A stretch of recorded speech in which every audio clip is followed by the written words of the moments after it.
ڕۆبەرت پاڵەدینۆ کۆنسوڵی گشتی کۆنسوڵخانەی ئەمریکا لە هەولێر ڕۆژی پێنجشەمە پێشوازی کرد لە عومەر فەرهادی ڕۆژنامەوانی دێرین. عومەر فەرهادی ناسراوە بە شێخی پەیامنێران یان پیری پەیامنێران بۆ ماوەی 15 ساڵ پەیامنێری بەشی کوردی دەنگی ئەمریکا بوو لە هەولێر.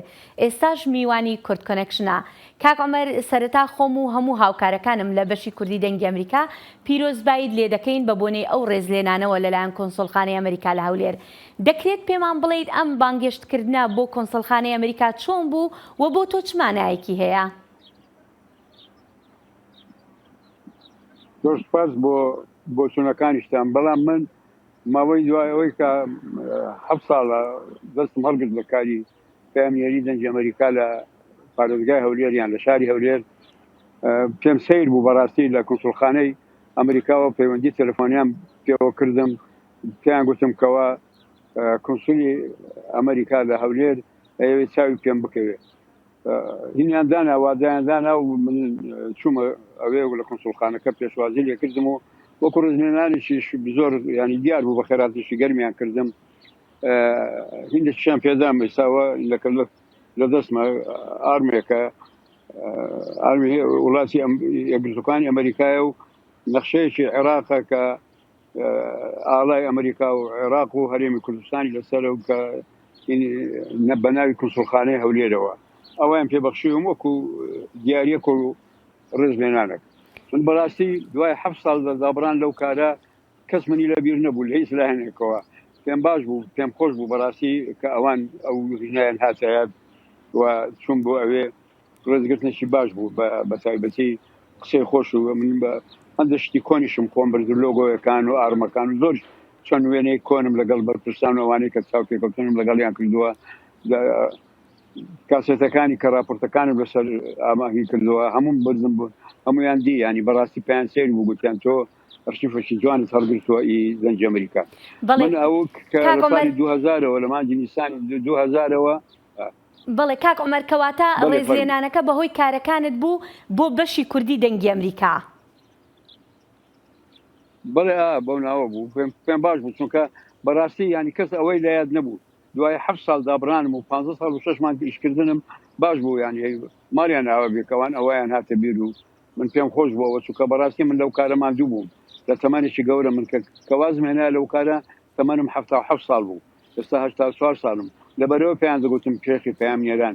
شێخ مانای ئەوە نا شێخی تەریقەتەوەین، شێخ مانای پیرەمێرد، بەڵام پیرە پیاو، بەو ناوە ئەو ناوایان لێنام. لەبەر لە زۆر بۆنەکان کە کۆ دەبووینەوە لە پرس کۆنفرانسەکان گەنجی وا هەبوو پەیامنێری دەستگاکانی ڕێگەیاندن لە تەمەنی نەوەی من بوون.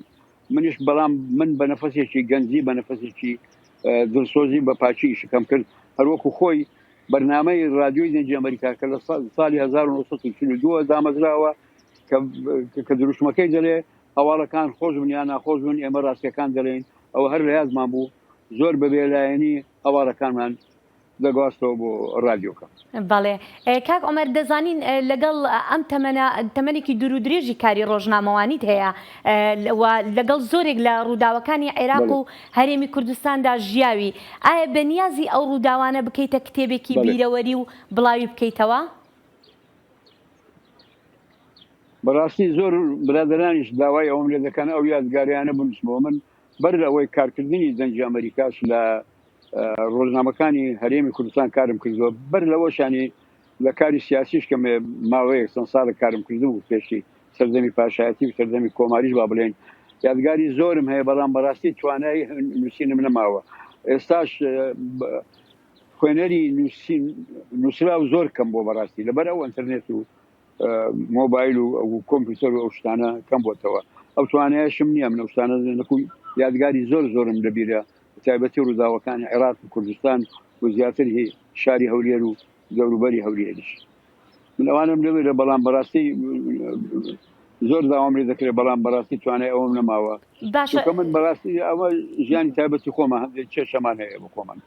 بەڵێ باشە کاک عومەر، ئەگەر کەسێک بێوێ یارمەتیت بدا بۆ نووسینەوەی یاردەوەریەکان، تۆ ئامادەی یادەوەریەکانی خۆتیان پێ بگەێنی تاوەکو ئەوان بۆت بنووسنەوە بیکەن بە کتێب؟ بۆنە ئەوە دەکرێت، ینی ئەگەر ئاسانکاریەک هەبی لەو بارەیەوە من یادگاری بەڕاستی زۆرم وێری، بە تایبەتی ڕووداوەکانی عێراق زۆربەی بەگشتی و هەولێر و هەرێمی کوردستان زیاتر بەوردەکاری بەڵام بەبێ ئەوەی کە من بەلایەنگەری و یان بیرروڕای هیچ حزب لایەنیشی سیاسی لەوانی هەندێ قسە هەیە بیکەم لایەنانی حزبی سیاسی ئێستاکە هەبێ تیان ناخۆش بێ ئەو شتانە. بەڵێ کاک عومەر هیوای سەرکەوتنت بۆ خوازین زۆر سپاس. زۆر سپاس بۆ ئێوەش.